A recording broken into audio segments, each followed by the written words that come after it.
السلام عليكم ورحمة الله وبركاته أصحابتي ku xiran janaalka marka la soo dhawaada muuqaalkan waxaan rabaa inaan idinku la wadaago xisbiga Republicaanka ah oo qalqal iyo cabsi doorashooyinka xilliga dhaxaha ee hadda u bilaabatay kadib markii toddobaadkii hadda dhamaaday laba kursi oo gobolka Texas oo ah gobol red ah xubno dimuqraadiyiin ah ay ku soo baxeen haddaba aqlabiyadda aqalka wakiilada ee Congress-ka Mareykanka imisa ay Republicaanku hadda ay ku hayaan cabsidana maxay tahay waliba xitaa madaxweyne Trump uu bishii hore ka dhawaajiyay in dhinaca dimuqraadiyiinta ay uga imaan karto oo labada aqalba lagala wareegi karo dhamaadka sanadkan marka doorashooyinka xilliga dhexe ay dhacaan arintaasi waan idinla wadaagayaa iyo madaxweyne Trump oo maanta soo jeediyayba doorashooyinka in la qarameeyo dowladda federaalka layla wareegto waxaan ognahay doorashooyinka waxa u madax bannaan gobolada waxaa sidoo kale jirta in wasaaradda cadaaladda guud ahaanba gobolada kontonka ee Mareykanka ay ka dalbatay in xogta dadka codbixiyaasha ay la wadaagaan imise gobol ayaa u hogaansatay imise gobol ayaa su'aal ka keentay imise gobol ayaa diiday kuwaasna sidoo kalena waan idinla wadaagayaa arrimahaas muhiimka ayaan rabaa inaan idinla wadaago haddii aan ku bilaabo waxaan ognahay in wadanka dhamaadka sanadkan uu gali doono doorashooyin markale waxaa la yiraahdaa doorashooyinka xilliga dhexe sababta loo qabtana waxay tahay waxaan ognahay aqalka wakiilada ee Congress-ka Mareykanka oo 435 xubnood ka kooban 2 sano kasta waa la doortaa halka xubnaha sanadka 6 sanaba mar la doorto walow isku mar aan iyaga la wada dooran oo sanado ay kala leeyihiin marka doorashooyinka xilliga dhexe sababta loo sameeyo waxay tahay xisbiga aqalka cad fadhiya oo madaxweynaha haysta waxa haddii siyaasadooda ay shacabku u bagi waayaan in xubnaha Congress-ka aqlabiyadiisa lala kala wareegi karo marka madaxweyne Trump waxaan ognahay bishii hore isagoo xubnaha xisbigiisa la kulmayay inuu yiri haddii doorashooyinka xilliga dhexe ay aqlabiyada labada aqal ay la wareegaan dimuqraadiyiinta xitaa xilka qaadis ayay ugu sameynayaan oo impeachment ayay ugu sameynayaan marka waa inaan ku dadaalnaa sidii aqlabiyada aan aysan xisbiga dimuqraadiga ula wareegi lahayn laakiin saasaanka arinta hadda muuqata xisbiga Republicaanka cabsiyay waa waray ayaa u shidan sababtuna maxay tahay toddobaadkii hadda dhamaaday gobolka Texas oo ah gobol red ah oo Republican ah Trumpna markasta uu doorasho kale uu ku guuleysanayay ayaa arrin la yaab leh ay ka dhacday laba kursi oo midna uu ahaa aqalka wakiilada ee Congress-ka Mareykanka midna sanadka gobolka Texas uu ahaa ayaa Republicaanka looga guuleystay haddii aan ku hormaro kursigan oo ah degmada sagaalaad ee aqalka sanadka ee gobolka Texas waxa ku guuleystay dimuqraadi oo Tyler Rahmed nin la yiraahdo ayaa ku guuleystay waxa uu kaga guuleystay haweeneydan la yiraahdo Leah Wambsganis ayuu uga guuleystay 57% ayuu helay 43%na gabadhaas Republicaanka ayaa heshay marka arintaasi waxay noqotay arin aan horey wali loo arkin waxa la leeyahay ilaa iyo sanadkii 1992 ma aysan dhicin in kursigaasi ay ku guuleystaan xisbiga dimuqraadiga sidoo kale waxaa jirtay aqalka wakiilada doorashooyin waxaa jira xubno iscasilay ama kuwa dhintay oo aqalka wakiilada ee Congress-ka Mareykanka marka doorashooyin qaas ah ayaa la qabtaa marka laba xubnood oo dimuqraadi ayaa waxay ku tartamayeen kursiga degmada 18aad ee aqalka wakiilada ee Congress-ka Mareykanka marka Kristen Menefee nin la yiraahdo ayaa waxa uu kaga guuleystay Amanda Edwards oo iyaduna dimuqraadi ahayd marka 68% ayuu helay marka labadaasi arrin waxay muujinayaan in doorashooyinka soo socda xilliga dhexe xisbiga dimuqraadiga ay ku guuleysan karaan labada aqal gobolka Texas xitaa waxaan ognahay sanadkii la soo dhaafay 5 kursi oo aqalka wakiilada ee Congress-ka Mareykanka xisbiga dimuqraadiga laga soo dooran jiray in redistricting ay ku sameeyeen oo ay dhaheen hadda kadib Republican ayaa laga soo dooranaya marka laakiin dadkii dimuqraadiyiinta ahaa oo dimuqraadiyiinta u codeyn jiray adigu ma bedeli kartid hadda Houston area iyo Dallas area dhamaantoodba magaalooyinkaasi dimuqraadiyiinta ayaa ku badan marka wali waa ay soo dooran karaan xubno oo dimuqraadi ah marka arintaasina cabsi weyn ayaa xisbiga Republicaanka ay ku abuurtay madaxweyne Trump oo la weydiiyay xitaa wuxuu yiri waa iska doorashooyin hadda yar laakiin doorashooyinka xilliga dhexe marka la gaaro inaga ayaa ku guuleysanayna laakiin saasaanka hadda muuqda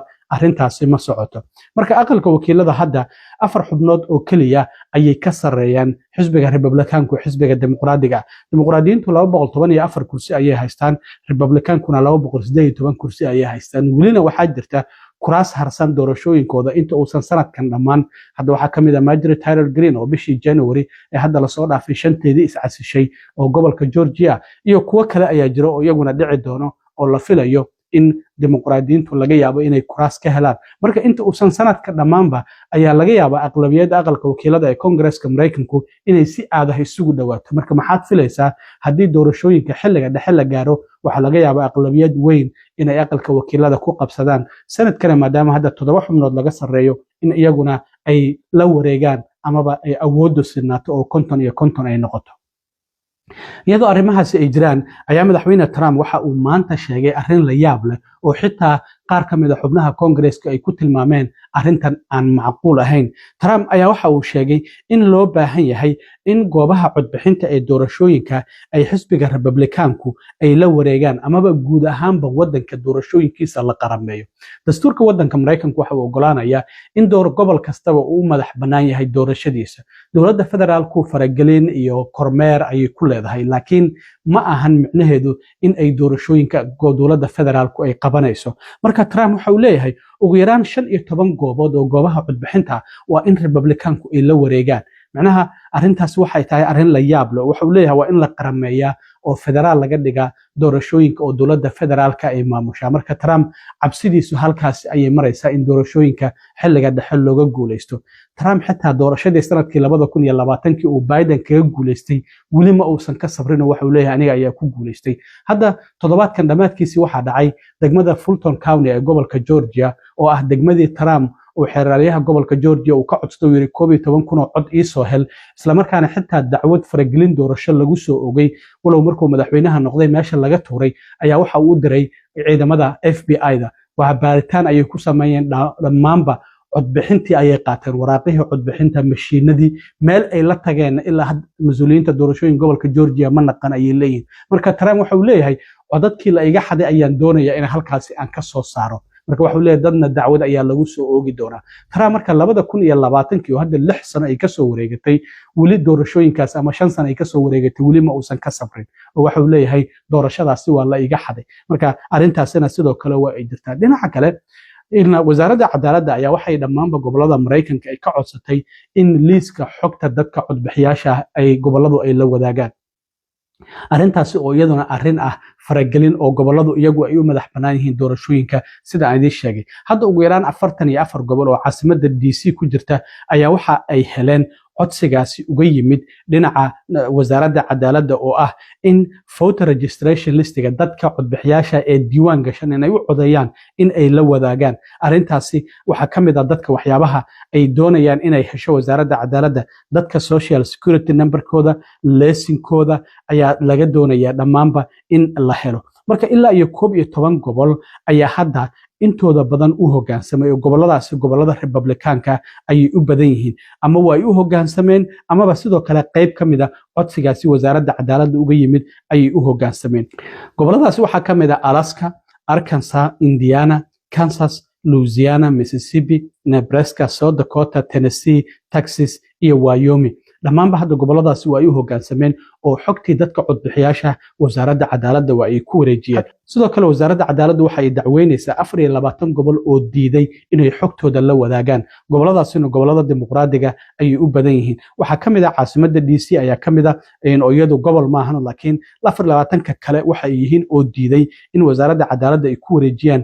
liiska dadka codbixiyaasha Arizona, California, Colorado, Connecticut, Delaware, Georgia, Hawaii, Illinois, Maine, Maryland, Massachusetts, Michigan, Minnesota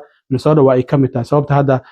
ICE loogu diray ayaa ka mid ah Nevada ayaa ka mid ah New Hampshire, New Mexico, New York, Oregon ayaa ka mid ah Pennsylvania, Rhode Island, Vermont, Virginia, Wisconsin iyo sidoo kalena Washington State dhammaanba goboladaasi waa ay diideen marka ilaa hadda sidoo kale goboladaasi waxay leeyihiin anagu liiska dadka codbixiyaasha soo ma gudbinayno marka goboladan kale ee 10ka ah iyaguna waxay leeyihiin bal faahfaahin naga siiya wasaaradda amniga gudaha iyo wasaaradda cadaaladda maxay yihiin waxyaabo sababta aad u doonaysaan liiska dadka codbixiyaasha marka clarification cadeyn ayaan u baahanahay sababta aad ugu baahantiin liiska dadka codbixiyaasha ay leeyihiin 10kan gobol tobankaasi gobol waxaa ka mid ah Arizona, California, Colorado, Maine, Minnesota, Nevada, New Mexico, Oregon, Vermont iyo gobolka Washington State. Marka sida muuqata marka Trump hadda xogta dadka codbixiyaasha ayuu doonaya. Muxuu ka rabaa ma doorashooyinka la isdaba marin rabaa? Marka cabsi iyo qalqal weyn ayaa xisbiga Republicaanka u shidan oo la xiriira doorashooyinka xilliga dhexe ee soo socda. Natiijada hadda ka soo baxday gobolka Texas marka la eego, Trump waxaan ognahay in ciidamadan ICE masaafurinta uu wado, shaqaalihii dowladda uu shaqada ka ceeriyey, dagaaladan uu faraha la galay sida Venezuela oo kale, arrimo fara badan ayaa marka siyaasadihiisa ay wax badan ka qaldan yihiin. Marka xitaa dadku hadda approval ratingkiisa, ogolaashaha dadka Mareykanku u ogol yihiin qaabka uu wax u wado, hoos u dhac ayaa laga dareemayaa bilba bisha ka dambeyso. Marka Trump isagu uu ogyahay inuusan mar dambe wadankan madaxweyne ka noqonaynin, laakiin xisbigii Republicaanka labada sano u harsan waxaa muuqanaysay haddii labada aqal lagala wareego in siyaasadooda sidii ay u rabeen aysan u meelmari karin, maadaama haddii labadii aqal lagaa haysto sharci kasta waxaad u baahan tahay wada hadal iyo wada xaajood iyo negotiation inaad ka gasho. haddii sidoo kalena ayna dalabka xisbiga aqlabiyadda labada aqal hayana waa inaad u hoggaansataa, maxaa yeelay la'aantood aqalka laba amaba kongareeska waxba ma marin kartid. marka cabsidaasi ayaa jirta dhinaca xisbiga Republicaanka ah oo hadda u bilaabatay ololaha doorashaduna wixii hadda ka dambeeya bisha 6 markii la gaaro wuuba bilaabanaya, maxaa yeelay doorashooyinka isla reebka ayaa dhacaya, markaasi kadibna November marka la gaaro doorashooyinka xilliga dhexe ayaa dhici doona. marka aad iyo aad u mahadsantihiin, waan arki doonaa waxyaabaha arrimahaasi ka soo kordha intaan markale kulmi doono. nabadgelyo.